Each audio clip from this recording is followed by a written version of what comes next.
انبیاء کون ہے؟ انبیاء ہے۔ انبیاء کو اللہ تبارک و تعالی باطنی علم بھی دیا ہے اور ظاہری علم بھی دیا ہے۔ وہ باطن سے بھی اللہ کو پہچانتے ہیں اور ظاہری دلائل اور براہین کے ذریعے سے بھی اللہ کو پہچانتے ہیں۔ عام لوگوں کے سامنے وہ ظاہری دلائل اور براہین کو پیش کرتے ہیں، دیکھو اللہ ایک ہے۔ ایسا کہا کہ پوری کائنات چل رہی ہے، سورج، چاند، ستارے، کہکشاں، یہ سب اللہ کے حکم سے ایک بال برابر بھی ادھر ادھر نہیں چلتے، بلکہ اس کے مقررہ جو ہے روٹ میں ہی چلتے ہیں۔ یہ ایک براہین ہے تو لوگوں کے سامنے پیش کرنے کے اللہ سب چیزوں کا خالق ہے اور وہ حکیم ہے اور عزیز ہے۔ عزیز کا مطلب وہ اپنی حکومت کو قائم کرنے والا ہے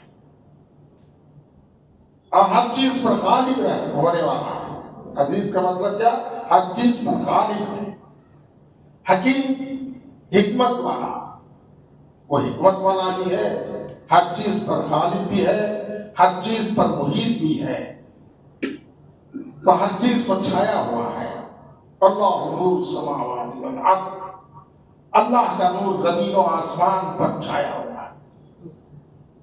ایسی کوئی ایک چیز بھی نہیں ہے جہاں اللہ کا نور نہ ہو، جہاں اللہ کا نور نہ ہو۔ ہر جگہ اللہ کا نور ہے، ہر شخص میں اللہ کا نور ہے۔ انسان کے اندر جو نور ہے وہ ایسا نور ہے کہ پوری کائنات میں جو نور ہے اس کا عکس ایک انسان کے اندر ہو جاتا ہے۔ اسی لیے اللہ تعالیٰ انسان کی بھی قسم کھایا، انسان کی بھی قسم کھایا، اتنی بڑی قسم کھایا کہ ہم نے انسان کو احسن طریقے پر بنایا، بہترین طریقے پر۔ تو بہترین طریقہ کیا ہے؟ اس کے اندر سب قوتیں رکھا ہے، ہر چیز کو رکھا ہے، لیکن ہم جانتے نہیں ہیں۔ ہم صرف یہ جانتے ہیں کہ ہمارے اندر طاقت کی چیزیں کیا ہے؟ ہاتھ ہے، پیر ہے، کان ہے، آنکھ ہے، یہی چیزیں جو ہے ہمارے کام آنے کے تو یہ طاقت رکھتے ہیں، یہاں تک علم ہے، لیکن یہ ہمارے خود کے نہیں ہیں، یہ ہمارے خود کے نہیں ہیں، ہمارے یہ جسم کے نہیں ہیں۔ یہی جسم، یہی آنکھ، یہی کان، یہی زبان، یہی ناک، یہی جو ہے چمڑی، یہی دماغ، سب رہتا ہے مرنے کے بعد بھی۔ مر گیا تو اسے انسان نہیں کہتے، مردہ کہتے ہیں۔ جب تک روح ہے تو وہ دیکھتا بھی ہے، بولتا بھی ہے، سونگتا بھی ہے، سنتا بھی ہے، چلتا بھی ہے، ہاتھوں سے کام کرتا بھی ہے۔ سمجھتا رہا کہ یہ سب میرے ان اجزاء کا کام، ان کے اندر طاقت ہے، لیکن غلط ہے۔ یہی اجزاء روح نکلنے کے بعد ہے، کام نہیں کر سکتے، دیکھ نہیں سکتے، سونگ نہیں سکتے، سن نہیں سکتے، سوچ نہیں سکتے۔ تو اس سے پتہ کیا چلتا ہے؟ یہ جسم کے اندر یہ قوتیں ظاہری جسم کے نہیں ہے، یہ کچھ اور طاقت ہے، یہ کچھ اور طاقت ہے جس کے ذریعے سے یہ ان قوتوں کو پاتے ہیں۔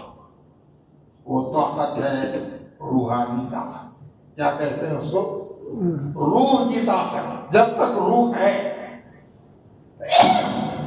یہ سب پاورز ہے، اگر روح نکل گئی کوئی پاور نہیں ہے۔ جسم پڑا ہے، تھوڑے گھنٹوں کے بعد، 6 گھنٹے کے بعد ڈیکمپوز ہونا شروع ہو جائے گا اور 40 پر 8 گھنٹے کے اندر سڑ جائے گا۔ 72 گھنٹوں کے اندر کیڑے پڑ جائیں گے. یہی جسم ہے.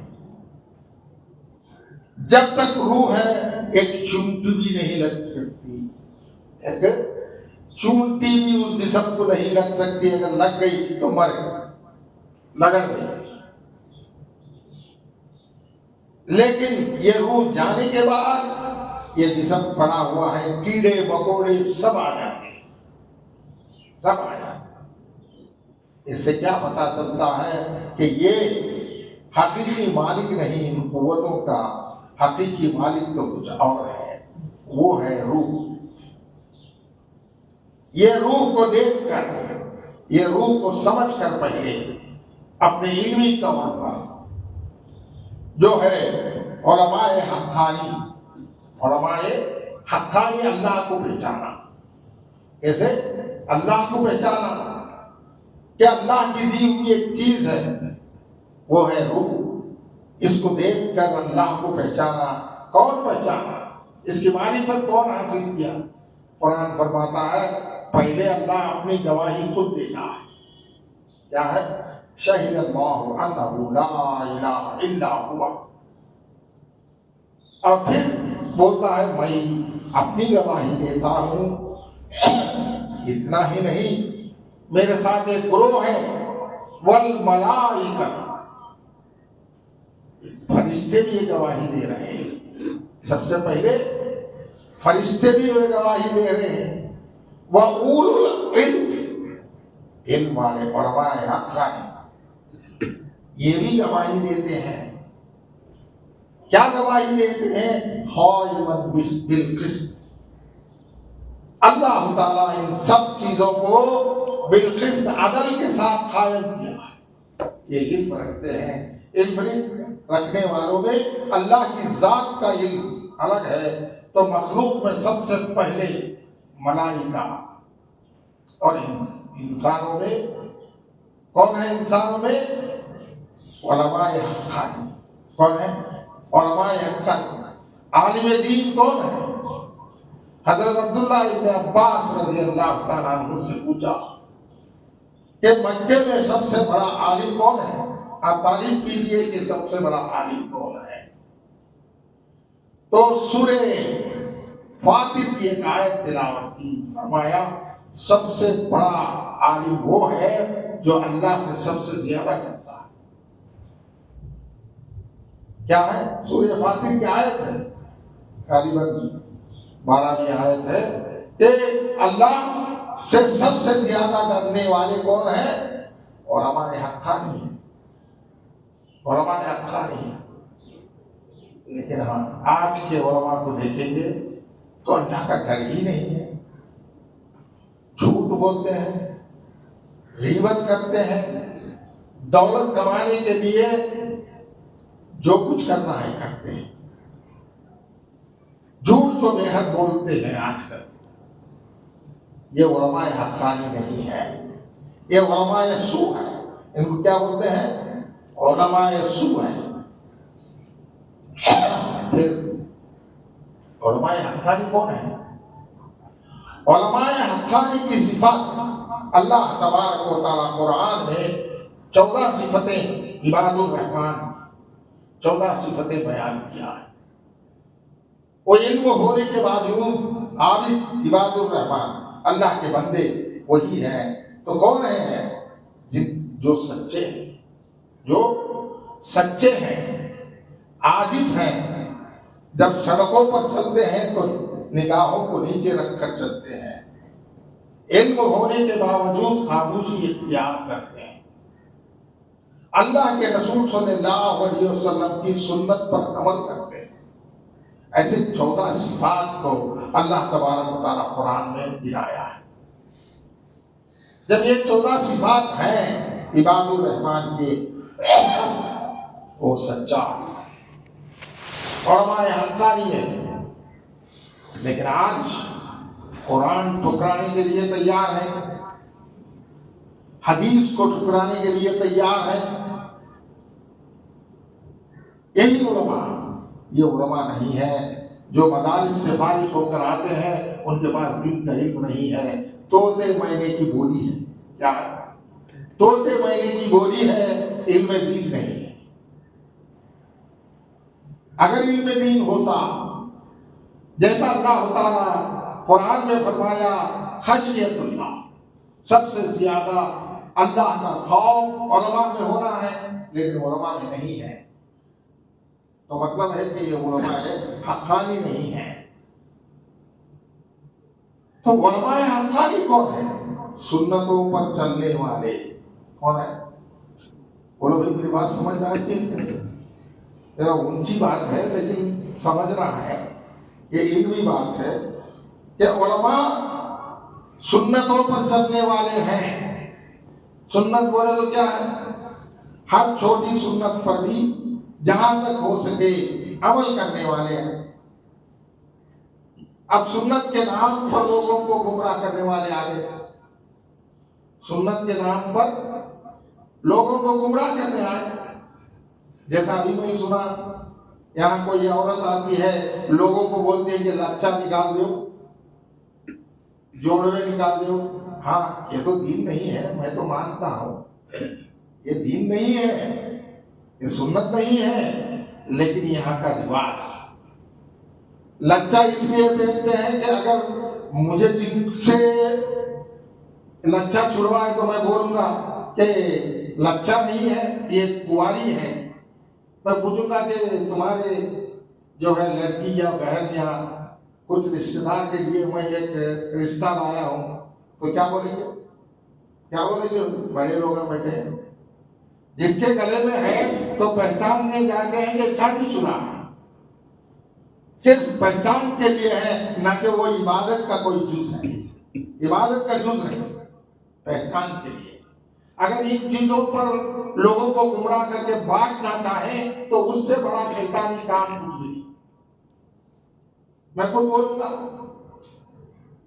کہ تمہاری اگر کسی کی بیوی ہے لچھا نہیں پہنتی ہے، میں پہنو بول کر بھی نہیں بولتا ہوں بھائی، ایسا نہیں کہ میں پہنو ضروری ہے یہ بھی نہیں بولتا، لیکن ایک نشان ہے۔ اگر کسی کی بیوی کے اندر جو نوجوان ہے اس کے گلے میں لچھا نہیں، میں خود پوچھوں گا کہ میرا ایک رشتہ دار ہے، کیا اس لڑکی کو شادی میں دیں گے؟ تو اس کا شوہر کیا بولے گا؟ جوتا ہاتھ میں لے گا، لے گا کہ نہیں؟ اگر غیرت ہے تو جوتا ہاتھ میں لے گا، میری بیوی کو بھی کیا رشتہ کرے گا؟ کیا حضرت بولتا کہ نہیں؟ ضرور بولے گا۔ یہ نکالنا سنت نہیں ہے۔ اگر تم سنت اور شریعت اس کو سمجھتے ہو، اسی کو سنت شریعت سمجھتے ہو، تو ان عورتوں کو بولو، زور سے بول رہا ہوں کہ حضور اقدس صلی اللہ علیہ وسلم کے دور مرد عورت دونوں کفری پہنتے تھے، اور عورت صرف دوپٹہ ایکٹا اوپر ڈالتی تھی۔ تو کیوں ساڑیاں اور چولیاں پہن کر آتے ہو، پنجابی ڈریس پہن کر آتے ہو؟ یہ نکالو۔ جب لچھا پہننا بدعت ہے تو یہ پہننا بھی بدعت ہے، نکالو۔ سولی نہ بھیجو، پنجابی ڈریس نہ بھیجو، خالص کفنی پہنو اوپر سے تک، جب سنت پر عمل ہوگا۔ وہ تو بنارس کے ساڑیاں پہنیں گے، بنگال کے ساڑیاں پہنیں گے، اور بولیں گے کہ یہ بدعت ہے، تو یہ کیا بدعت کا بھاگ ہے؟ کوئی عورت یہاں ساڑی کے بغیر کفنی پہن کر پھرتی ہے جو دعوت دیتی ہے؟ جاہل لوگ ایسے عورتوں کی باتیں سن کر جو ہے مسلمانوں میں پھوٹ ڈال دیں گے، گروہ کرتے ہیں۔ حضور اقدس صلی اللہ علیہ وسلم کی زندگی میں، حضور صلی اللہ علیہ وسلم کی زندگی میں کبھی حضور صلی اللہ علیہ وسلم پوری زندگی بھر ایک وقت یا 2 وقت چاول کھائے ہوں گے؟ زندگی بھر جو کا آٹا اپنے ہاتھوں سے پیسا ہوا موٹا موٹا جو کا آٹا ہاتھ میں لے کر پانی ملا کر کھاتے تھے، اور کھجور کھاتے تھے، اور اونٹ کا گوشت اور ان کا دودھ پیتے تھے۔ تو بریانی کیوں کھاتے ہو؟ گوشت پکا کر سالن قربے کا کیوں کھاتے ہو؟ کیا یہ بدعت نہیں؟ ان عورتوں کو بولو جو کہ دعوت کا کام دینے آ رہے ہیں اور ہر قسم کا فرعونی کھانا کھاتے ہیں۔ کیا تیار ہوں گے؟ بولو بھائی، میں سننے میں آیا ہے اس لیے میں ڈانٹ کر بولتا ہوں کہ ایسے غلط عورتوں کے پروپیگنڈے میں آپ اپنے آپ کو گاؤں میں بانٹو نہ، ٹکڑیاں مت کرو اپنے آپ کو، مل جل کر رہو، محبت سے رہو، یہاں کے پورے مسلمان ایک بن کر رہو، ٹکڑیاں مت بنو۔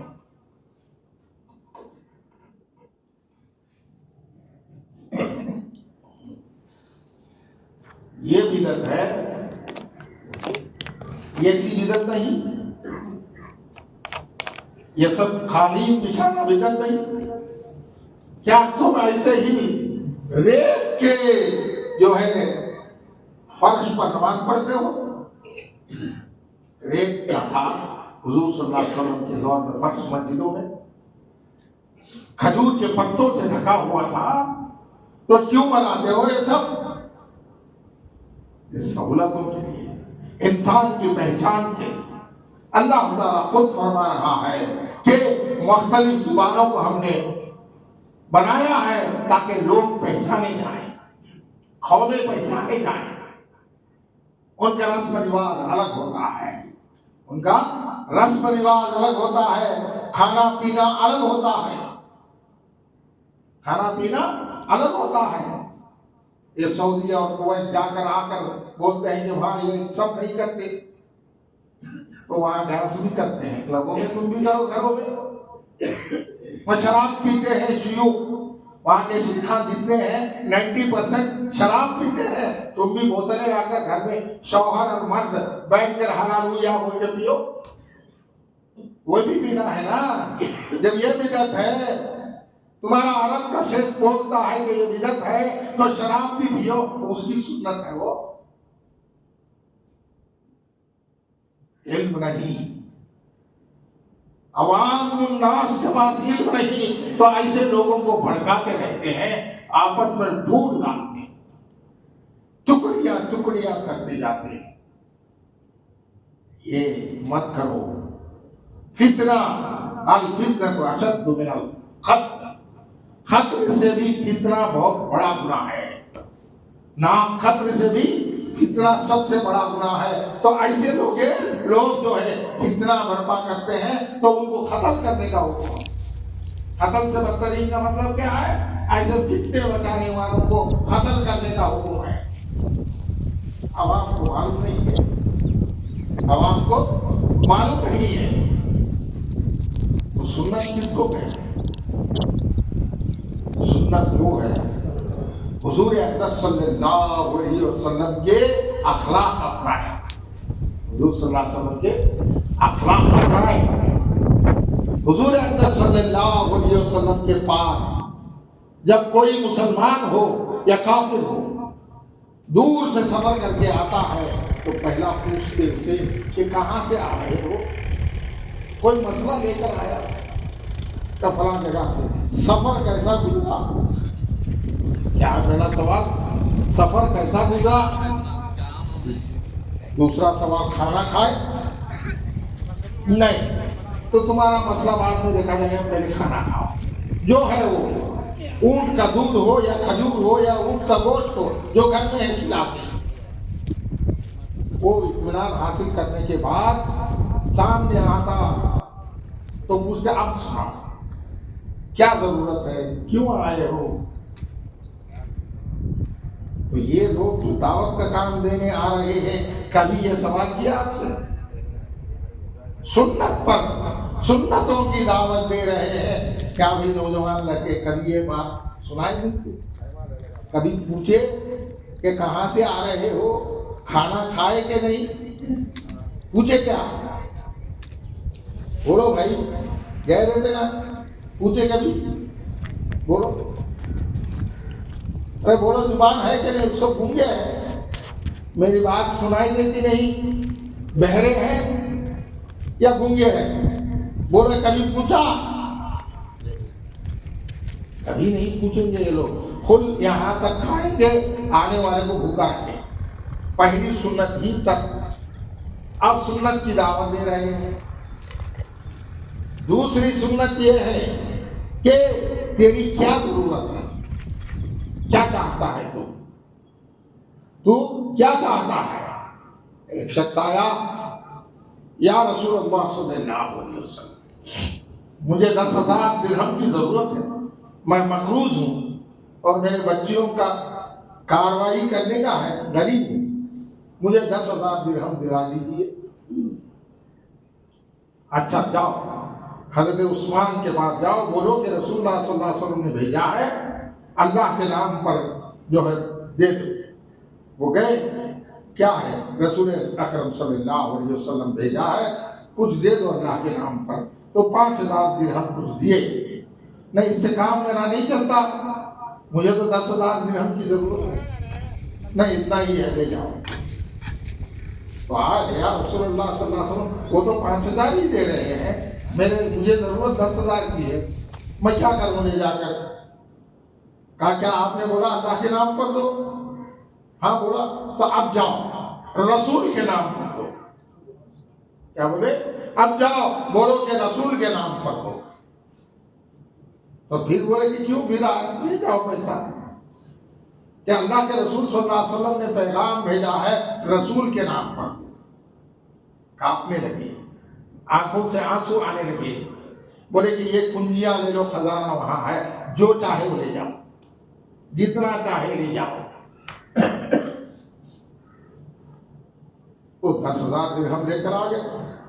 تو رسول اکرم صلی اللہ علیہ وسلم نے پوچھا کیا ہے؟ ایسا دے دیے، اچھی بات ہے۔ تھوڑی دیر میں حضرت عثمان آئے، کہا کہ اے عثمان، میں نے اللہ کے راستے میں اللہ کے نام پر دے بولا تو آپ نے کم دیا۔ ہاں یا رسول اللہ صلی اللہ علیہ وسلم، اللہ کا حکم ہے، اللہ کے راستے میں زکوٰۃ دے 2.5%، 1/40واں حصہ اس میں سے بچا ہوا وہی تھا۔ پھر آپ نے کہا کہ اللہ کے رسول کے نام پر دو، تو اللہ بتایا نہیں کہ رسول کا حق کیا ہے۔ یہ سب ہو سکتا ہے، سب رسول کا حق ہے۔ تو میں کانپ گیا کہ اللہ کی کیا جواب دوں، اگر اللہ پوچھے تو میں دے دیا، کنجیاں جتنا چاہے اتنا لے لو۔ یہ صحابہ کی سنت ہے، یہ صحابہ کی سنت ہے۔ کیا یہ دعوت کا کام دینے والے، مسئلے مسائل بولنے والے ایسی سنت پر عمل کرتے ہیں؟ کسی کو مدد کیا، مسئلے مسائل بولیں گے، بھائی تمہاری پوری دولت دینے کی ضرورت نہیں، وقت پر جو بھوکا آیا اسے کھانا کھلاؤ، وقت پر 100 روپے کی ضرورت ہے تو دو، بر وقت 100 روپے دینا بھی بے وقت 1,00,000 روپے دینے سے افضل ہے۔ ضرورت مند کی ضرورت پوری نہیں کرتے ہیں، اور صرف زبانی، کیا ہے، زبانی دین کی دعوت دیتے ہیں، عملی نہیں۔ جب دعوت دیتے ہیں، دین پر عمل کرنا چاہے تو حضور اقدس صلی اللہ علیہ وسلم کی زندگی کو دیکھو، صحابہ کی زندگی کو دیکھو، تو ان کو ماڈل بناؤ اور سنت پر چلو۔ خالی مسائل بولنے سے جو ہے شریعت نہیں آتی، خالص شریعت کے مسئلے بولنے سے بھوک مٹتی ہے کیا؟ خالص باتوں سے نہیں، کچھ کھلانا ہے، ویسے ہی دین کے مسائل کو سمجھانا ہے۔ تو اللہ اور اللہ کے رسول صلی اللہ علیہ وسلم کے احکام پر پہلے عمل کرنا ہے۔ اللہ کے رسول صلی اللہ علیہ وسلم کی سنت پر عمل کرنے کے لیے پہلے محبت رسول ہونا ہے۔ کیا ہے؟ محبت رسول ہونا ہے، عشق رسول ہونا ہے۔ بن عشق محمد، بن عشق محمد، بخاری پڑھنے سے کیا آتا ہے؟ بخار آتا ہے، بخاری نہیں آتی۔ تو بن عشق محمد سے دین نہیں آتا، عشق محمد ہونا ہے۔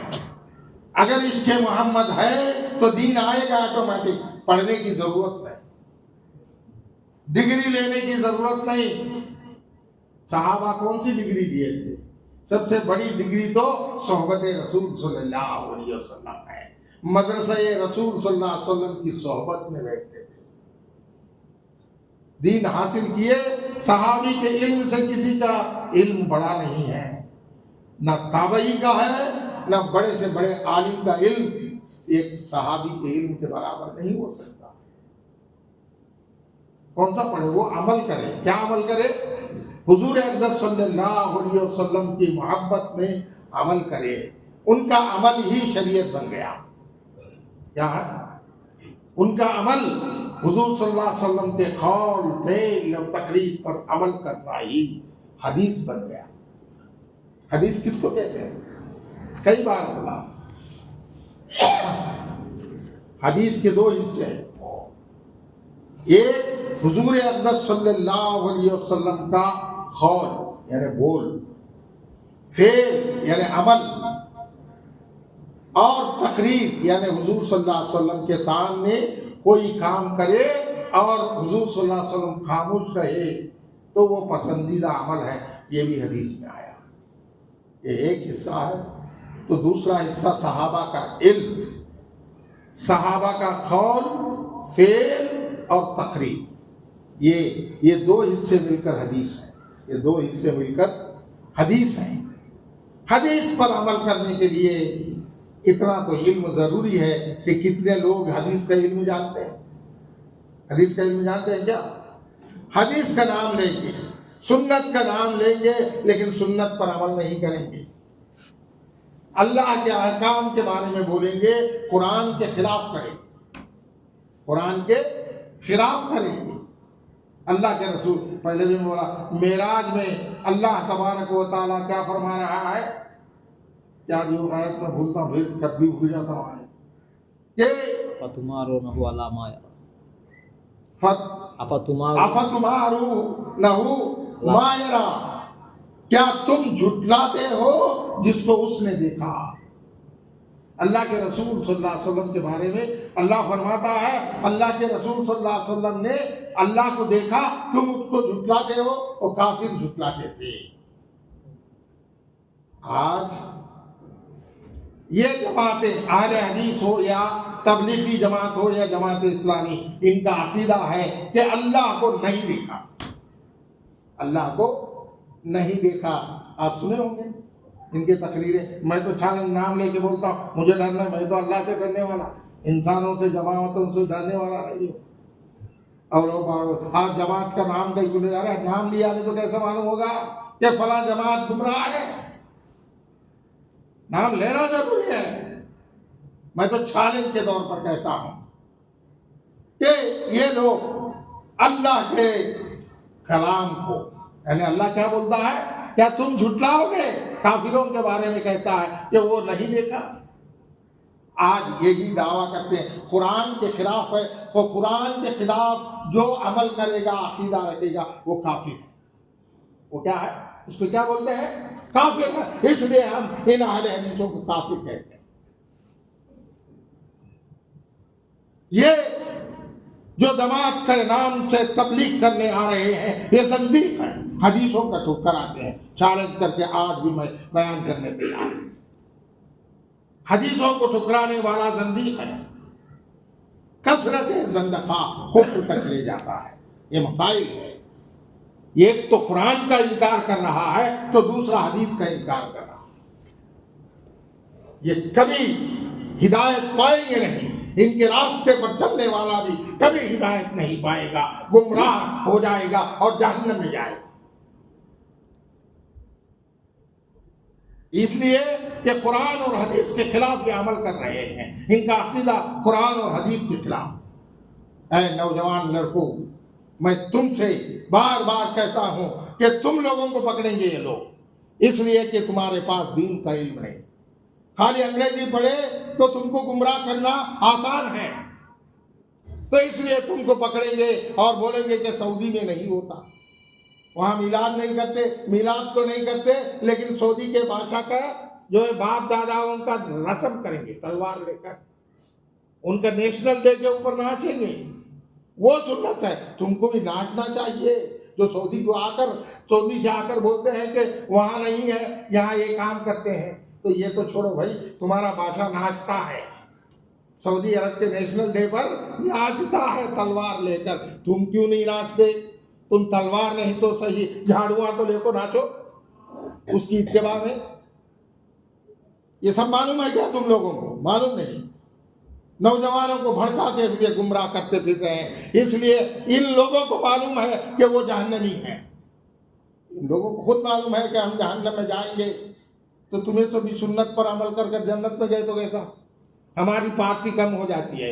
اس لیے ان کو بھی گمراہ کرو. پہلے سنت کے نام پر ہی گمراہ کرو, قرآن کے نام پر ہی گمراہ کرو. یہ گمراہ کر رہے ہیں. میں تو آپ لوگوں سے درخواست کرتا ہوں, علماء حقانی کے پاس جاؤ. کوئی ڈاؤٹ آئے, کوئی اشکال پیدا ہو تو علماء حقانی, علماء سو نہیں, علماء حقانی, حق بات بولنے والے عالم کے پاس جاؤ. سمجھو, قرآن کو سمجھو, سنت کو سمجھو. ان لوگوں کے باتوں میں مت آؤ. یہ جو بولتے ہیں وہ دین نہیں ہے, وہ تو زندقہ ہے, وہ تو زندقہ ہے. ان کے خلاف بولنے والے ہمیشہ ہر دور میں پیدا ہوں گے. ایسے فتنے حضور اقدس صلی اللہ علیہ وسلم کے بعد 100 سال کے اندر ہی خوارج کا فتنہ بنا, اس کے بعد معتزلہ کا بنا. 100 سال ان کی جو ہے ان کا زور چلا.